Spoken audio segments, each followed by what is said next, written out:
Everybody, it's me, Brandon. I hope you're doing well. Thank you for joining me today. Today I wanted to show you how I grow broccoli sprouts. So broccoli sprouts are easy to grow. You can sprout them in about 4 to 5 days, and they're nutritious, they're crunchy, they are full of vitamins and minerals and antioxidants. Broccoli sprouts also contain a significant, considerable amount of something called sulforaphane. Sulforaphane is a compound that can activate NRF2. NRF2 stands for nuclear factor erythroid 2 related factor 2, it's an involved name, but that doesn't matter. But NRF2 orchestrates major cellular defenses and helps to improve DNA repair and tampers down on oxidative stress by upregulating the antioxidant systems in our body like catalase and superoxide dismutase and glutathione peroxidase that can help with assisting in photoprotection, skin photoprotection. So from the inside out, sulforaphane ultimately activates that NRF2 pathway,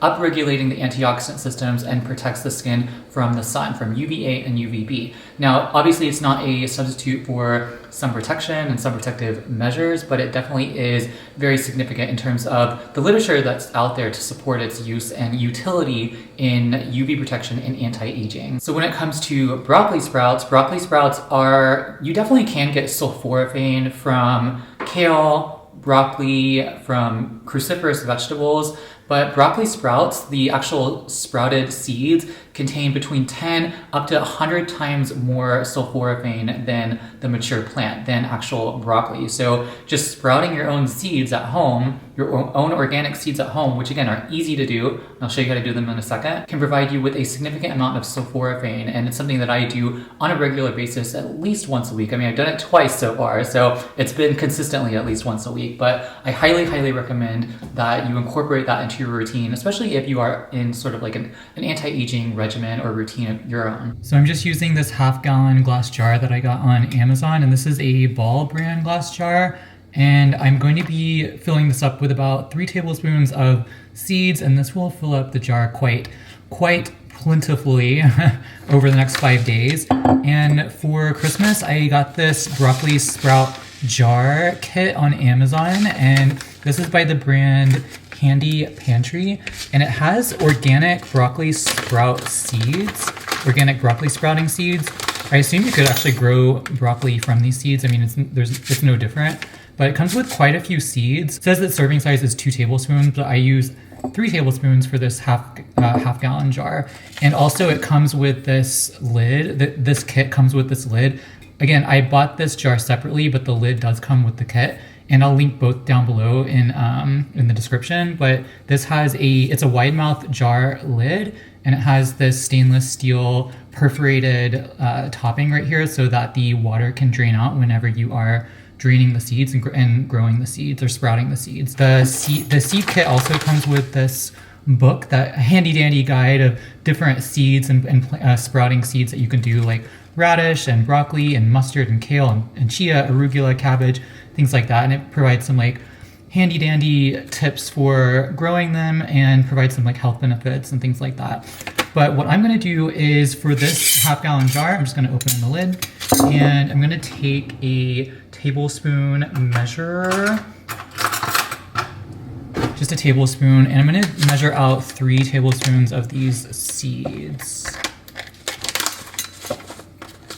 And here you can see the seeds. Oh, you can't really see that. I'm just going to put it in the jar. Put 3 tablespoons in here. And in order to sort of activate the seeds, I'm going to rinse this in water and soak them in water for about 4 hours.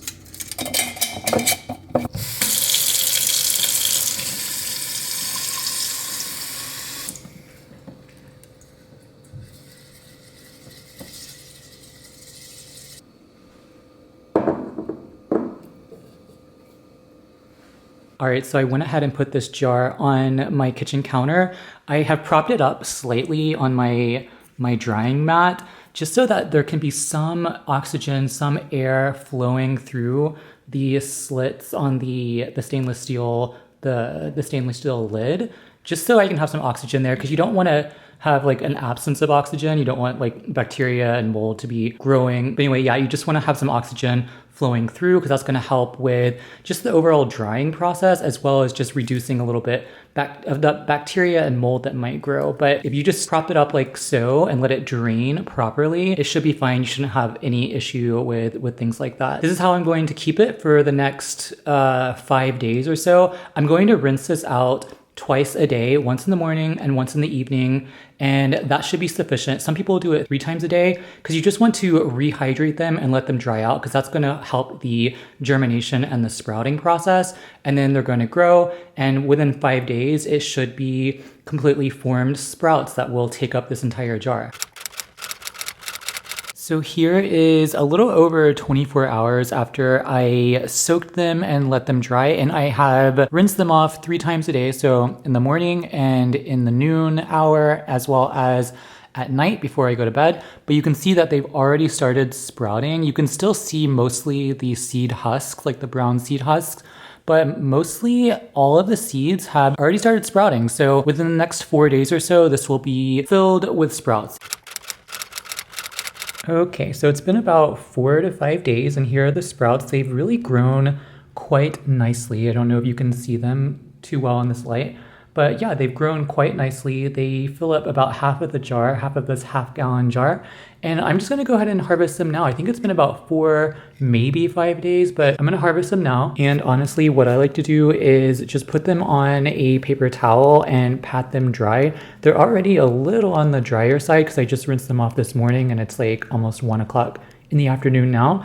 But I'm just gonna pat these dry, and then I'm going to put these in a plastic Ziploc bag and wrap them up in the paper towel so that they can stay dry, and they'll keep in the refrigerator for about 4 to 5 days, or maybe even up to a week. But I always eat all of the sprouts within 4 to 5 days. I tend to do like maybe an ounce or a couple of ounces per serving, and this lasts me, you know, about 5 business days, so it's all good. And when it comes to the seed husk, you can see like the brown seed husks. I personally just eat them. I know that some people submerge the whole sprouts in water and then like use a spoon to get out all the seed husk, but I just keep them in there and I just consume the whole food product. So there you have it. Those are my broccoli sprouts. I hope you enjoyed this video, and if you like this video, hit that like button down below. I'd really appreciate it. It really helps my channel a lot, and definitely hit that subscribe button as well. I'd love to have you here, and I will see you in the next one. Bye.